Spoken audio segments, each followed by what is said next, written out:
Welcome to New Life Live with host and founder of New Life Ministries, Stephen Arterburn. New Life Live is dedicated to transforming lives one at a time, thanks to the giving hearts of you, our listeners. Our goal is to provide you with wisdom from God's Word to give you hope and help in life's hardest places.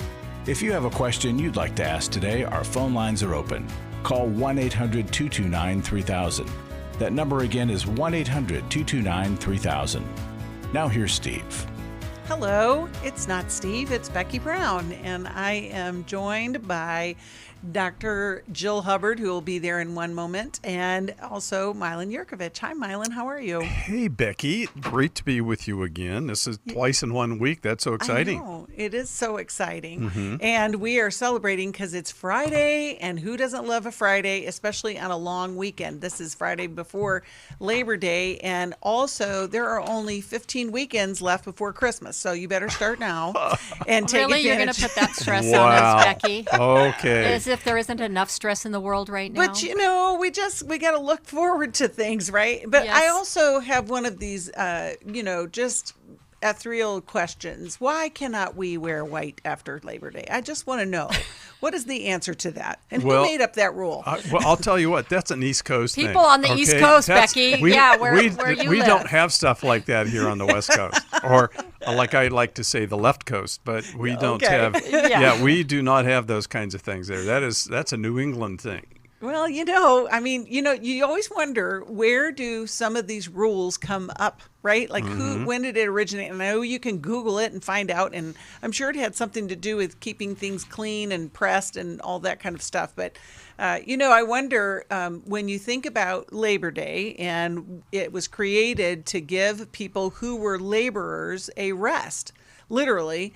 And now, it's kind of like the second January 1st. It's kind of like the New Year's, because we're now getting back into school. We're getting back into rhythms. But what I want to say is, even though there are only 15 weekends to shop for Christmas before the end of the year, it also is, I know, Jill's having heart palpitations. Oh my gosh. We also have 15 weekends that we can work on something that we may have set out at the beginning of this calendar year. I mean, can you believe 2021 is rounding the corner? And, it could make a difference. Maybe it's, you said that you were going to join a small group. Maybe you said that you were going to learn a new craft. Maybe you were going to take a class. So I'm just going to encourage our listeners, if that's you, what can you do today to just think about, next week I'm going to call, or I'm going to make this appointment. But how about the two of you? Did you guys, when you think about Labor Day and 15 more weeks, are you thinking, oh my goodness, I can't believe the year is already gone? Or are you thinking, good, I'm glad it's September, and I don't know.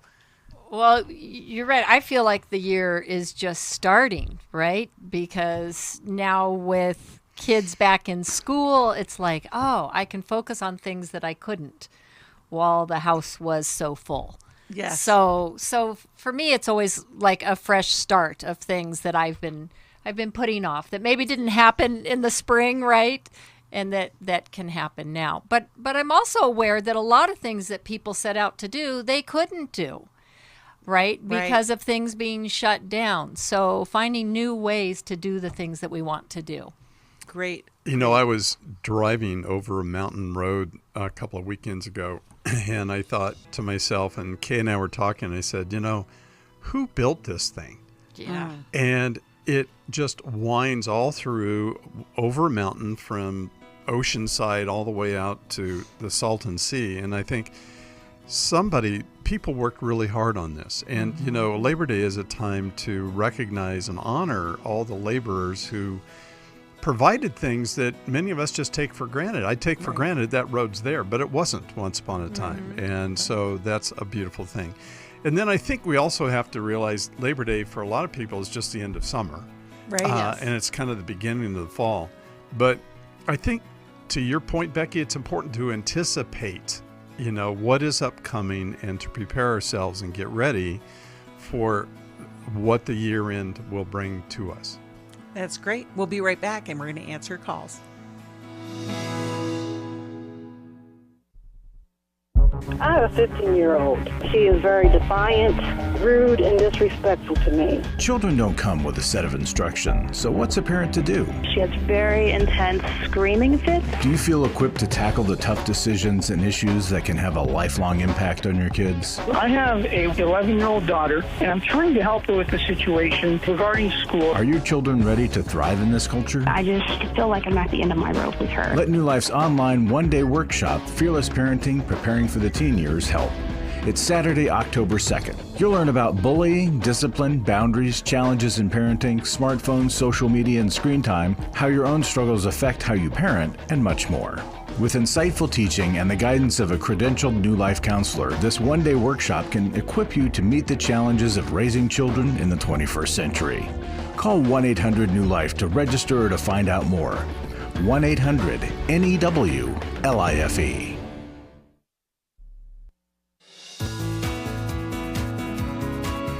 To find out more information about New Life or to order any of the resources mentioned on today's program, call 1-800-NEW-LIFE. Now back to New Life Live.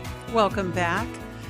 Milan, you were talking about driving over that mountain road, and it made me think of our friend Dave Stoop, whose last book is coming out. It's called Living Strong, Finishing Well. And I was reading through it, and Dave asked the question, when was the last time that you took time to marvel at God's creation? And I just think, that is something when we talk about how fast things are going, we serve an amazing God who has created so many things that we just don't take the time to look at. And, for this month, we have a special gift for any amount. You can call us and get a copy of Dr. Stoop's last book. And we miss him dearly. Yep. He was such a powerful force in my own life, and I know in so many others. But it's a great book. So we're going to go to the calls, and we're going to take a call from Donna, who's calling us from Toledo, Ohio, and listens on the app. And you can download the app wherever you get your apps on your app store. But Donna, how can we help you today? Well, first of all, let me say thank you for taking my call. Secondly, we have an adult son who has decided to not have anything to do with our family. And this is causing a lot of, concern for my husband and I, because we're trying to put our financial plan in order for when we are no longer here. Okay. And we really aren't sure how to include him or not include him. Or do we skip generations and leave his portion to his children? We are just really confused and just upset that we have to deal with this at this point in our lives. That's a good question, Donna. Jill or Milan? Well, Go ahead. do you want to go? No, go ahead. Donna, these kinds of calls just grieve me so much because I just hear more and more of adult kids severing relationship with the parents. Certainly, it is highlighted for you in looking at your will and who to leave things to. But I think the bigger question for me is, how are you doing with the grief of this, and how are you managing? And regardless of whether he has contact with you or not, he is your son. And since I don't know the details, but I think that plays out. One of the things when parents have passed and there is a will, people look to that will. The money represents how important they were to the person. The things take on a new meaning because it's about the people who are living. It's about their value. And so I think that's important to think about, is you're sending him a message. Whether he values you or not, you have to decide, what message do I want to send to him about his value to us? And that is what we're struggling with, because we know God never gives up on us no matter how bad we are. And that is the message we want to portray to him, is we loved you no matter how much you decided not to have anything to do with us. Right. And so we had come to that conclusion that that's how we were going to word it. And then we've tried to reach out a couple different times to him and his family. and he responds back with abusive emails or voicemails that aren't very kind and asks us to leave them alone. They want nothing to do with us. They don't want anything to do with their extended family. They don't want anything to do with their siblings. They want nothing to do with anybody. Donna, what do you children that we haven't seen. Donna, what do you think is influencing your son? Well, he got married, and his wife, so they've been married almost 8 years. His wife went through a period of time where she didn't talk to her own father for 5 years. And did this behavior of rejecting his family begin after he met and married his wife, or did he have a pattern of this type of behavior before he was involved with her? He had a little bit of a pattern. He's always been a little challenging, I could say. But has he been getting him through school? But has he been rejecting? Yes. Well, I would I think she plays into some of that. Well, Right, it right. sounds They as found a perfect match in that arena. I agree, Jill. It sounds Right. like they found a perfect match. To support each other's stances. And it's really tragic. I mean, it really caught me off guard when you said they have children we haven't seen. Yeah. That breaks my heart. They had a daughter 2.5 years ago. We have not even met. And his other child was 3 the last time we saw her, so she's going to be 6 now. Oh, I'm so sorry. I'm so sorry. I think the your will and how you draw out your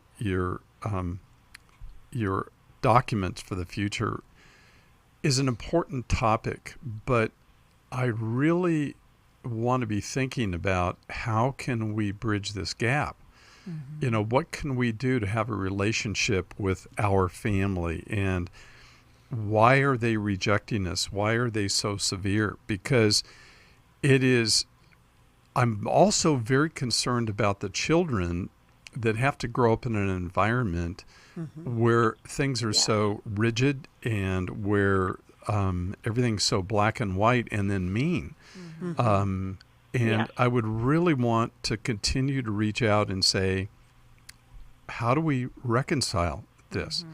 And if his wife did not speak to her husband, or to her father for 5 years, then she started speaking to him. So I would want to know, well, how did your wife start speaking to her father again? What had to happen? Maybe that could happen to us. And I'd want to take that history and work with it. Well, can I ask a question, Donna? Donna, let me ask you this. And do you know why he stopped talking to you? Did he give you a complaint? So we had a little bit of an altercation, obviously on a holiday. They were yelling at their child, and we asked him to please stop because it was upsetting the rest of the other kids in the house. So they were very upset by it. So they decided to leave. And so that was the part of the reason why they decided to not talk to us. I told him I was very upset. He had called me and asked me how was my Christmas afterwards, and I said, well, it wasn't a very good one because you left. I said nothing was right after you guys left the way you did. And And then that was it. That was the last time we were all together as a family, and that was almost 3 years ago. So they can't tolerate being corrected, nor attention brought to anything they choose to do. Is what I'm hearing. Correct. Yes, you are exactly right. And his wife has cut off ties with friends who have challenged her beliefs. She won't. Neither one of them will have anything to do with anybody that challenges anything that they believe in. So they're pretty fragile. They're very fragile. Yeah. Their circle is getting smaller and smaller, which is very concerning for those girls. So the reason why I asked that question, though, is because you're asking the question about what should we do. We want to do this for them. I think, moving forward, I think, Milan, you already said this, that you can decide what you want to give, and that can be separate from any kind of reunification or connection with your son. Mm-hmm. But to understand, in this fragile state, any attempt to connect with them at this point is going to be met with a lot of reactivity because of shame, because of guilt, because they're embarrassed, because they don't know how to handle big feelings. And so, I'm thinking that, instead of calling to say, hey, we're going to sell our estate and we want to give you something, which is going to create some of those feelings of guilt and shame and, I've walked away from the family. But maybe instead just decide what you're going to give. But then in the meantime, start connecting on it, whether it's mailing a card on the birthdays of the children or, just those, nothing that's going to be tripping up, but you've got to have a way through. There's got to be an open door that, where they can recognize you're safe because you are a safe person. Well, I think though you could make some amends, right?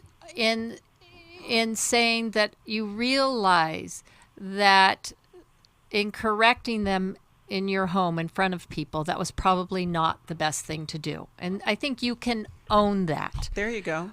Right. And I have done that. Okay. I have done that, and it's been met with silence. I mailed cards, and now I'm told I'm harassing them because I mail birthday cards, I mail holiday cards, anniversary cards, and I'm told that I'm harassing them, and they're going to put a restraining order in. Really? Okay. Well, no judge would put one for mailing birthday Right. cards. So that's ridiculous. I know, So I think that's then, the response I get. have you reached out and said, like Milan has said, is there, what do you need from us in order to have some sort of relationship moving forward? Good question. How far away do they live from you? They live less than an hour from us. Okay, so here's what I would do. I would figure out how to have a private intervention with your son when he's alone. I would show up at his work. I would show up someplace where I could say, what's going on, son? And is this all you? Or are you a part of something that's bigger than you? What's going on? And I would want to meet with him. You don't think that'd be seen as harassment, showing up at his work? No. Well, he's because self-employed, so he actually has his own office. So my point is I would, maybe it's at the gym. I don't care where we show up. I want to see you and I want to look at you in the eye and I want to say, really, is a birthday card harassment? How do we repair this? Mm-hmm. How do we, since Becky was so wonderful to tell us we have 15 weeks until Christmas, and I'm still recovering from that. I know, you'll get over it. So what do we have to do to not let another Christmas season go by where we could see family? Because I think when you separate people and you have a conversation with them, it's often different than when you talk to a couple, and one is definitely the driver of everything in that home, and the other person, it just goes along with it. And so it sounds to me like your daughter-in-law has a history, as you said, of rejecting a lot of people, and that's what she does. I would want to talk to him and just really say to him, really? I mean, this is a long time. We're your parents, This right? is a long time. And then you don't want to see your siblings either. Right. Well, and I would put a little bit of spin on that, and I would reach out to him from a place of love. Right. I would say, I love you. I miss you. I'm sad that this is the way that it is, and want to have some, healing here. It's not, it's just, that's the only way that you can do it is to humble down. But right. Well, and you want to repair, for the relationship with your son, but also for those grandkids, because there will come a day where they will start to exert their independence, and these parents will not be able to tolerate it. Exactly. And they're going to need another place. So Becky, I don't know if it's humbling down to I would do it in a loving voice as well. But we also know that Jesus and our God is very confrontational when there's a problem, which is how we get into heaven. We have to recognize we have a problem, and then he offers a solution. And I'm just saying, a loving confrontation doesn't have to have loud tones. No, right. It could be simple. It can be born, Becky, out of your idea of saying, look, we love you so much. Really? Is it just that because we corrected you 3 years ago at Christmas that you have nothing to do? This reaction seems bigger than the crime. The reaction does not match the infraction. That's right. So, well, and I've heard stories. Missing? I've heard stories where someone has passed away with these unresolved things, and so you have to do what you can to interrupt the process. Now, if that at that point he walks away, then you have to accept that. But I think, Donna, that's what we'd hope for you. I'm going to send her a copy of the Restoration Bible, and there's some great devotionals in there to encourage in this time. We'll be right back answering calls. It had become very apparent that some of the things I was involved with were taking over my life. In today's world, men are barraged with inappropriate content and images all day, every day. Some say that certain behaviors are just no big deal. It's just part of being a guy. But it's simply not true. It's a battleground for every man, and the opportunities to fail are everywhere. New Life's Every Man's Battle workshop can help. After 7 years, just one weekend, a completely changed man. For over 20 years, New Life Ministries has been helping men regain their integrity and purity through their one-of-a-kind Every Man's Battle workshop. He said, I think this is something that every man should go to. Married, dating, it was definitely life-changing. Now the workshop is coming to Houston, September 10th through the 12th. Don't wait for him to call. To find out more, call 1-800-NEW-LIFE or go to newlife.com. 1-800-NEW-LIFE.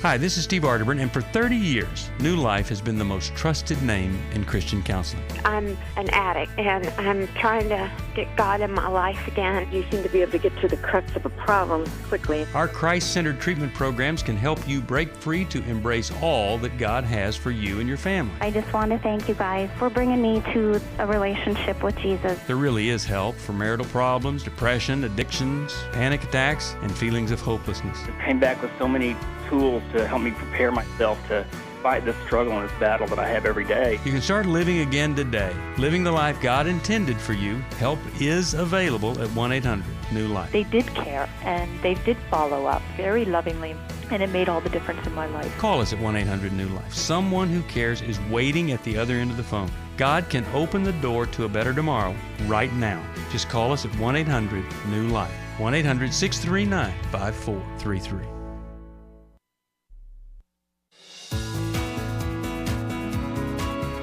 We'd love to hear from you. If you have a question or a comment, call toll-free 1-800-229-3000. Now back to New Life Live. Welcome back. You're with Becky Brown, Dr. Jill Hubbard, and Milan Yerkovich. We're answering calls. We're so glad you are calling. And we're going to talk to Paul, who's calling us from Washington, D.C., watches this on YouTube. And you can too. We're on there every time, or even afterwards. You can watch all the old shows as well. Paul, how can we help you today? Hi, guys. Thanks for taking my call. So I've been married for about 3 years now. And my wife and I are very different. She's an introvert. I'm an extrovert. And in her introversion, she has times where she needs her own space. And that's very hard for me to understand. Being an extrovert, I like to be around people a lot. But I want to offer her that space. And so I think I'm having a difficult time trying to figure out how do I give her what she needs without being resentful. But also I think there's some boundaries that we really need in place too. So an example real quick, and then I'll let you guys answer my question. So she gets away from time to time, just goes on solo trips by herself. So right now she's on a solo trip, and she was explaining to me what she was doing yesterday. And so one of the things she did was she went to a bar and grill, and got some food, struck up a conversation with several ladies there, but also she struck a conversation with a man.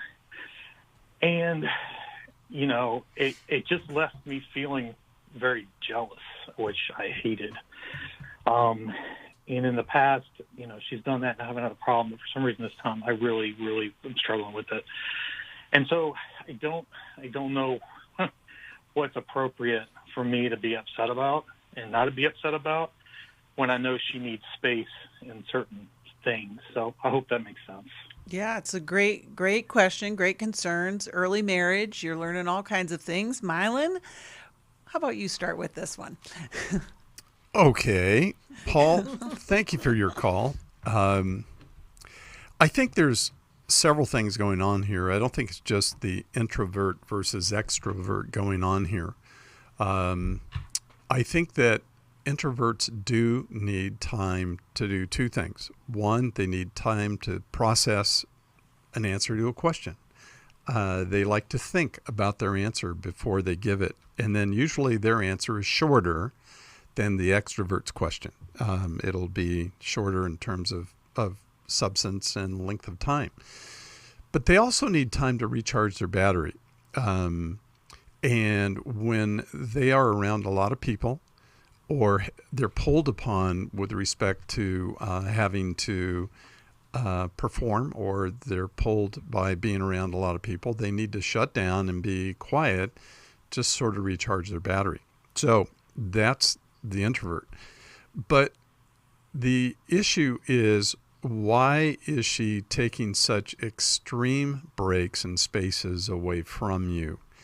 And that is where, I would be troubled too if I knew my wife left me to have introvert space, but then went to a bar and was talking to some guy. You know, that would be troubling. Right. This is different than I'm going to go on a silent retreat. That's right. Right. Or I just need to be alone for the day and paint, like my wife does. There's a mixing of things here, and it is something that I think we need to take, you and your wife, and you need to get into a workshop or into a couples therapist and ask her what is really going on inside her heart relative to Paul. What does she feel about Paul? Now, there's one more thing, and then I'll want to see what Jill and Becky have to say. But depending upon how needy you feel to her, you could be pushing her away if, in fact, you have a overly clingy type of a role with her. She may not have been expecting that either. So when she gets away, she's really getting away because she's tired of something. I would want to ask her that. What's it like to be on the other side of me? Mm-hmm. And that takes courage. But it may also have to happen in front of a counselor who really is good with a couple. Yes, I think that's a really important point. And Paul, that's a hard thing to ask, but very important, because I think the introversion is getting blamed for other things that are going on. And it's interesting, in relationships, it's kind of like the person who needs the least wins in some ways, or gets their needs met, right? And that's a hard thing when you're the person that needs more than your partner.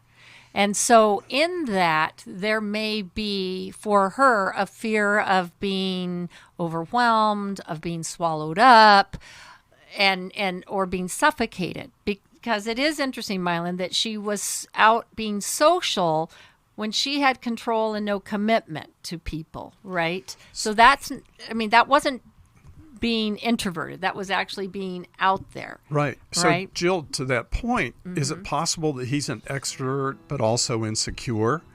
And so now we have an insecurity factor that... Well, and introverts can also be rejecting. And that can be stirring things up in you. And that fear of, Paul, for you, a fear of abandonment can be being stirred up by her. She may not even be aware that she's doing it. So I think it's right that you guys need some help so that you can be more in sync with each other. Well, and perfect timing because we're going to do our intimacy and marriage workshop in October in Dallas, October 15 through 17. And Paul, we'll send you a copy of How We Love. I do think that it's a deeper issue than the extrovert introvert like you guys are talking about. And the most important thing in the marriage at this stage and 3 years in is building that connection and understanding how you do connect so that if she does need time away, jealousy doesn't come in because there's secure attachment there. We'll be right back after this break. For most of my life, I've been dealing with an opiate addiction. Why is opioid addiction quickly becoming one of our nation's biggest killers? Maybe it's because it isn't only those who are addicted who are in denial. We did what I see so many parents do, is it can't be an addiction. There's something medically wrong. It's impossible to solve a problem when you don't know what you're up against, and families will try to find any explanation except the one that will put them on the right path. Alcoholism and drug addiction is a family disease. It doesn't affect just the individual.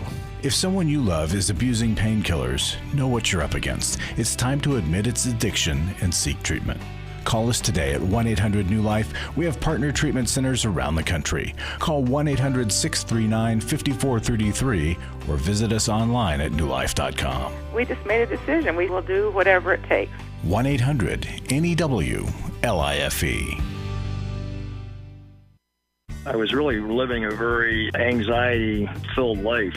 I did go to Take Your Life Back. That's why I continue to support the ministry with the hope that not only am I helping my own situation, that I'm helping others as well. You can help New Life Live stay on the air by joining Club New Life today. When you sign up to support us monthly through Club New Life, we'll send you the New Life member thank you gift of the New Life Journal, 100 Days of Peace, 7 Ways to Choose Healing, Growth Has No Boundaries, a Restoration Bible, and a New Life grocery tote to hold it all.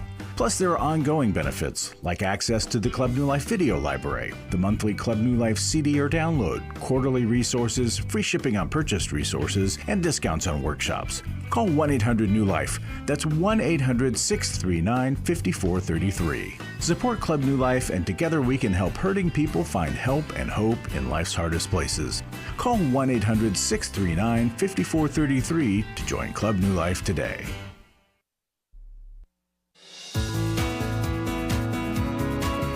We're glad you joined us for New Life Live. To be a part of the program, call 1-800-229-3000. Now back to New Life Live. Welcome back. One of the greatest privileges and pleasures that I have of working with New Life is hearing the testimonies of so many people. And just the other day, I was speaking with one of our donors who said that she had been listening for so long that she can't begin to even extrapolate all the ways that New Life has impacted her life, her marriage. And her marriage was at a dead end 20 years ago. And because of something that she heard on the program, she began to initiate those changes in her life. She went to one of our workshops, and they have continued being married in a deep and loving relationship. And she is in great appreciation for what we do here. And we're grateful to be able to do it. And we do it through the gifts of so many people, and especially our Club New Life family who give on a monthly basis. And we have an offer right now that if you want to join Club New Life, and it's just a little as $30 a month. It's like $1 a day.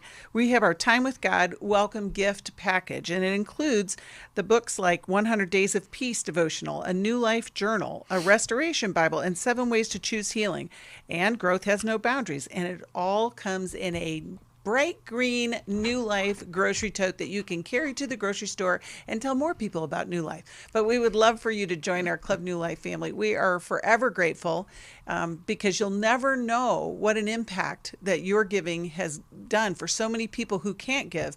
And sometimes this is the only counseling they ever receive, and it can make such a difference in their life and in their family, as we've heard on some of these calls today.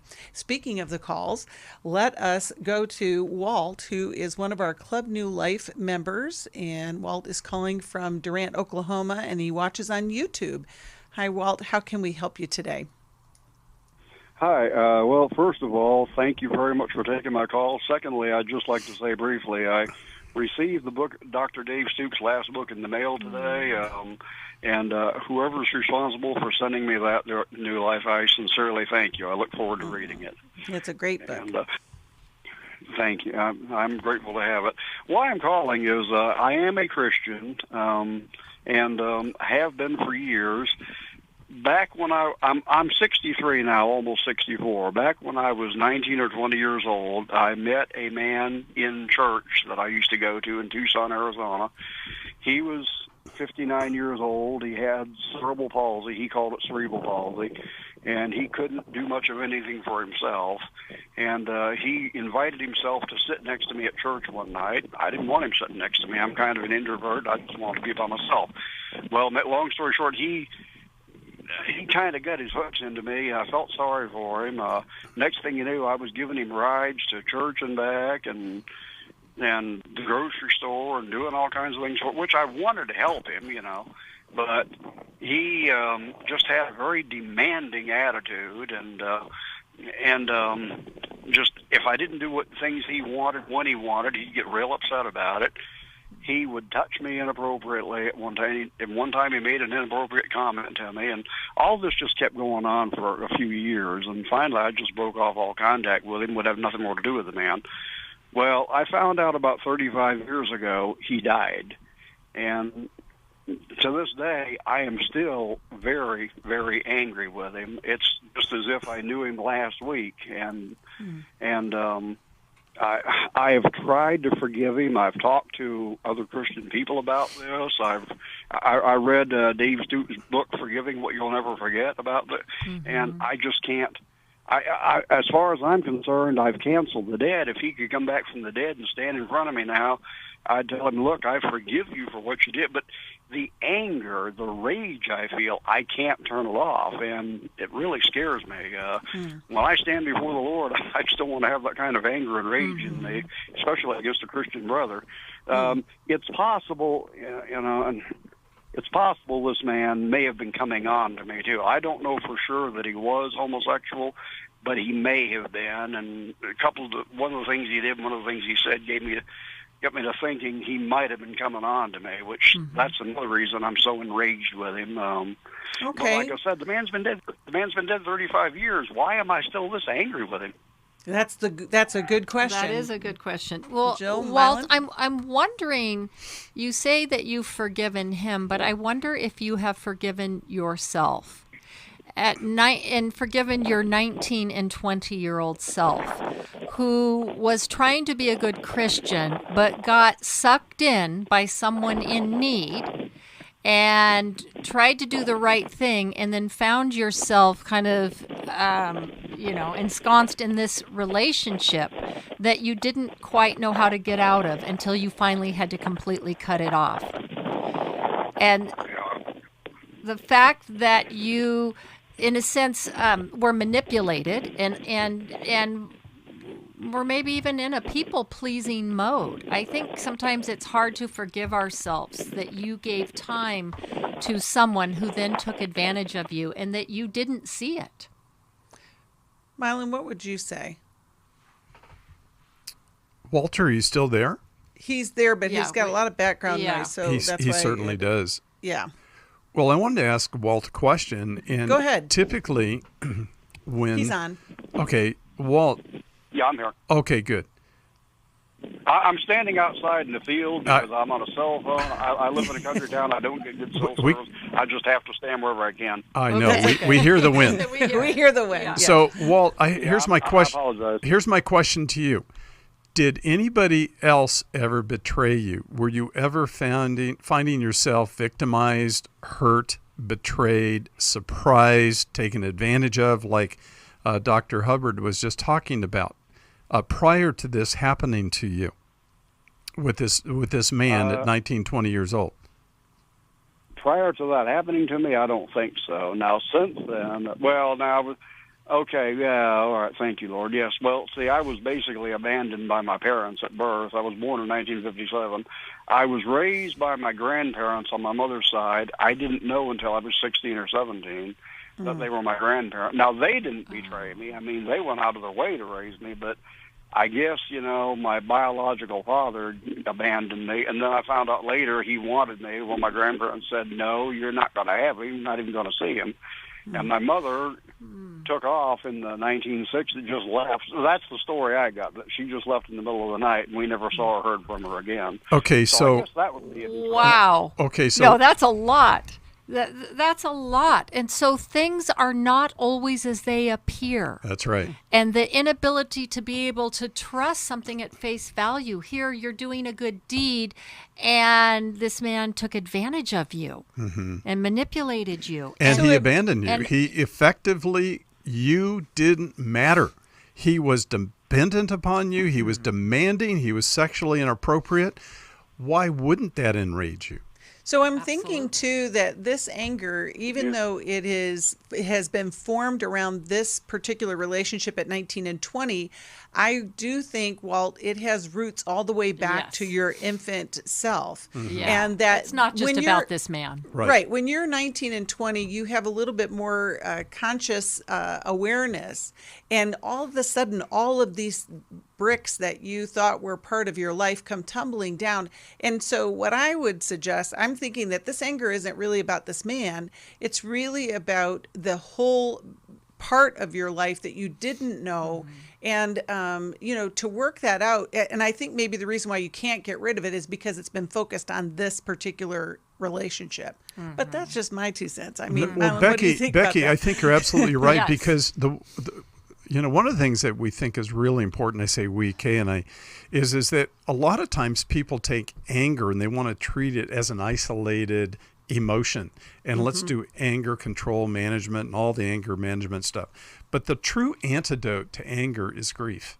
Right. And if we can grieve this history that sets me up to be very sensitive to being taken advantage of and or not knowing or not being considered or not being informed as to what was true, all these things, this is where I need to do my work for the grief portion of my life. And when that grief toward the past is applied appropriately, our current anger subsides. That's right. That's right.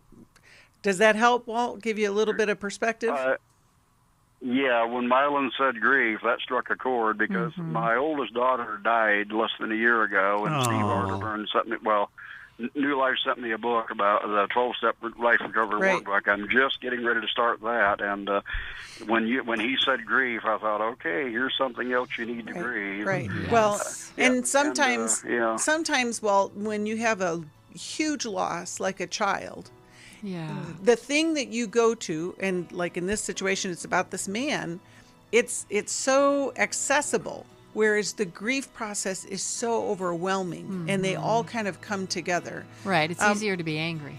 Yes. Right? It's so, because there's control there and there's strength and all of those kind of things. But the work has just begun, Walt. We'll be praying for you. And I think I'm going to send you a Life Recovery Bible to go along with that workbook that Steve sent. But,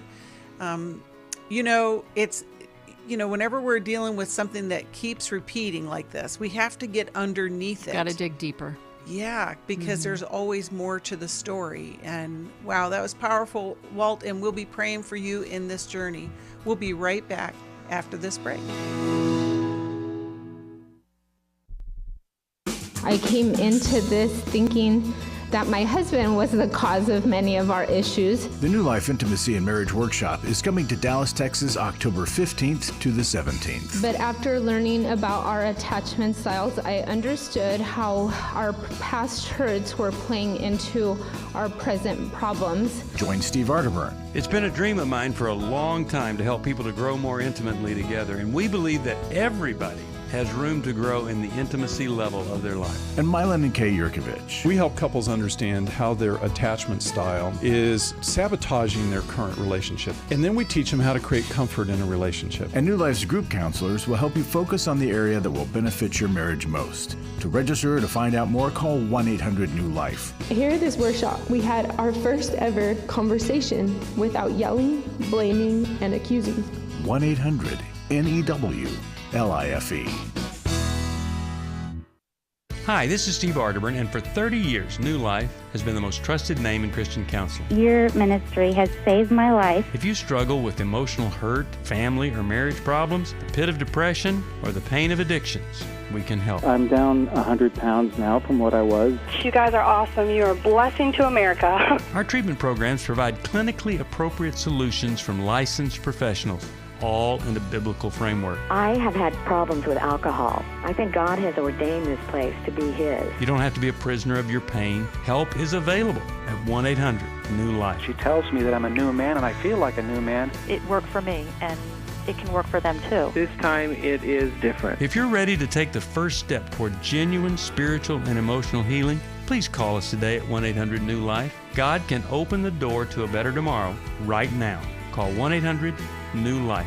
That's 1-800-639-5433. To find out more information about New Life or to order any of the resources mentioned on today's program, call 1-800-NEW-LIFE. Now back to New Life Live. Welcome back. I mentioned that Walt was watching us on YouTube, and you can as well. You can go to YouTube and look up New Life Ministries. You'll see the little tree icon there. And, I would challenge you. We keep talking about 15 more weekends. How about you share that with 15 people before the end of the year, and that letting more people know about New Life. Wouldn't that be a fun thing to do? I appreciate all of you who are listening and watching, and we just know that we are here for you, and we want to help in any way. So we just want you to share the news of New Life.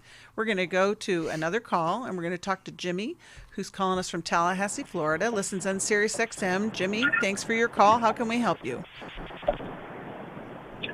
Yes, ma'am. I appreciate you taking my call. I'm 67 years old. I'm a retired pastor. I served churches in Baptist life for 40 years and retired last year, and I moved away from the community I was in for 13 years while I served that church. And my struggle is some grief about moving away from that community where a lot of deep relationships were. Part of the backstory is that about 3 years before I retired, my wife of 44 years died, and I remarried about a year later, and so the woman I married is wonderful. We're doing great, but I moved away from that community, and I find myself a lot of times wishing I was still back there. So this is a grief issue, and sometimes I just I feel like I should have stayed there, but I just struggle with it, and I needed to talk to somebody about it who can give me some biblical counsel. Okay, well, so sorry for your loss, Jimmy. Mylan or Jill, what would you like to start with? I'm not sure there's a biblical answer for that, Jimmy. So we have to then rely on something we call wisdom. Wisdom is an accumulation of life experience, God's umbrella of knowledge above us, and being able to take what principles we know. But there's other factors. One of those factors being when you're bonded with people, and this is really, if you will, studies that come from the attachment field, which is something God invented, how people attach to one another. And how we attach on a very early level. But when you're bonded and you've invested a lot into the lives of people, and then you choose to move away and you realize, now I have to grieve that loss. How long has it been since you were with that community? I retired in March of 2020. I would add that I was exhausted. Oh, sounds like we lost him. Okay, we did. Oh, bummer. Okay, so he retired in 2020, which was just a year and a half ago, and he was exhausted. So I don't know what the backstory is. Maybe Jimmy can call us back. And I think the other part, he said that his first wife had died after 44 years, and he remarried a year later. When you talk about retiring, I mean, it was like the perfect storm. He retired, then COVID hit, then he moved to a new community with his new wife. Well, his entire life changed. Yes. Every aspect. Everything. His loss of work, loss of community, loss of his wife. Right. Right? And so, we know that typically men typically remarry very quickly. So he remarried within a year, which is typical of men after the death of a spouse. Whereas we women, we wait like 5 years, right? And so then they do their grieving within the new relationship. And I know Jimmy said this relationship is really good. That's wonderful. But he's got so much to grieve. But he also mentioned before we lost connection that he was feeling it, like he was feeling burnt out. So there's some restoration, and I would, Okay, Milan, so he's back on. Good. Okay. Jimmy, are you back? Yeah, hey, the call got dropped for some reason. Okay, we're back. we didn't Okay, do well, a we've been thing, talking and on- we didn't touch anything. Have you heard what we said so far? No, sir. Okay. It just cut me off. Okay. You'll have to listen back. So just the summarization is that you've suffered a lot of losses in the last 4 years. Everything. You've lost so much. You lost community. You said before you clicked off, you said you were exhausted. So there was a tremendous amount of loss that has taken place. So Jill, in addition to that, my son was involved in the war in Afghanistan and almost got killed. I'm a cancer survivor.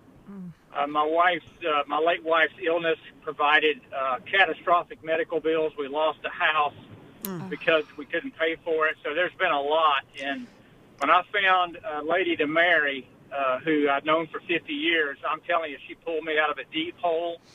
And marrying her and moving a little closer to her people and not so far away from mine is what I needed to do at the time. Okay, so here's the question. We only have 3 minutes left in the show.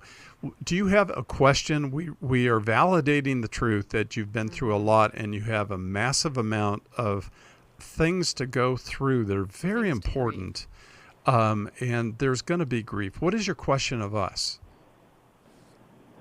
Well, I guess, I struggle with, was it okay for me to give myself permission to do for myself what I needed to do to get remarried and then to move to buy a place of my own, which I've never had because we lived in parsonages that whole time? Was it okay for me to just say yes to the things I had been wanting and dreaming to do, even though it involved leaving a community where I was deeply connected? Okay, I have a quick answer for you. Just going to be really quick, and it's going to be from my perspective, okay? If you have been a giver your whole life, it's very hard for you to receive and ask for anything and want anything yourself. I still struggle to this very day to receive things. I'm not a good receiver. What do you guys think? Well, I was thinking, I wanted to say, Milan, because of your history as a pastor, I knew that you were going to, I was going to say, yes, Jimmy, yes, it's okay that you did all of those things. The work forward is going to be resolving the many years of ministry, but I think God still has ministry in you in this new community and maybe, making regular trips back just to say hello to some of the people that you had good connections with. Yep. It's not a either or. Yeah, don't. Good for you. Right. Jill, go ahead. Yeah. Okay, so Jimmy, you will always be a pastor because that's something you become, but is it okay for you to stop pastoring in retirement in terms of it being a full-time? Yes. And is it okay for you to pastor to yourself, right? It's time to minister to yourself. And I agree with what that's what I've been trying to learn to do. Yes. Well, I think like Milan said, the short answer is yes, it's okay to do that. But it's also, you've had collateral wounding, not to mention the vicarious trauma that occurs from people helpers. The three of us know about that. You've heard a lot of stories over the years. But I do know that God is faithful to give you back all those years in such a way that is going to continue blessing other people. Like you said, Jill, that this is a calling. This isn't just a job. Right. And God has gifted you in a way that you're going to continue to grow and heal. And we're going to pray for that, Jimmy, and we're going to pray that that continues. I'm going to send him a copy of Take Your Life Back because I think that'll give some real good, insights on that. as we close today, we've heard so much pain, across the way. I don't know, Jill, Milan, do you have any sort of hope that you want to send us off into these next 15 weekends before Christmas? I just read this morning in 1 Peter that we're to fix our hope completely on our position in Christ and to realize that is our salvation. This Amen. world will fool us and seduce us and do all kinds of things, but to keep our hope fixed completely on the Lord. Amen. Thank you so much, Milan. Thank you, Jill. And thank you for tuning in today, and we'll see you next time. God bless you. Thanks for listening. We hope this program has helped you by giving you insights for handling the challenges you face in your life. We want you to know that we're here for you, but you also need to know that New Life Live is a listener-supported ministry. To make your donation or to get any of the resources mentioned on today's program, call 1-800-NEW-LIFE. That's 1-800-639-5433, or write to us at New Life Ministries, P.O. Box 1029, Lake Forest, California, 92609. Please join us again on Monday for New Life Live. Hi, thank you for watching New Life Live. You know, New Life Live is a Christian counseling program where we deal with the hard questions about life, relationships, kids, free choice, freedom of will, whatever. It's all right there on New Life Live every day, every weekday, 1 p.m. Eastern, 10 a.m. Pacific. If you want to call into the live broadcast, you can find the schedule on newlife.com or click the social media link right below. You can see every episode of New Life Live on the New Life YouTube channel. Watch it with a friend, watch it later. Be sure to subscribe and hit that bell so you'll never miss another episode. So if you want to listen on the go, download the app. The link is right below. And I hope if you need some information, if you want to get some help, you'll call us at 1-800-NEW-LIFE. And I'll see you next time.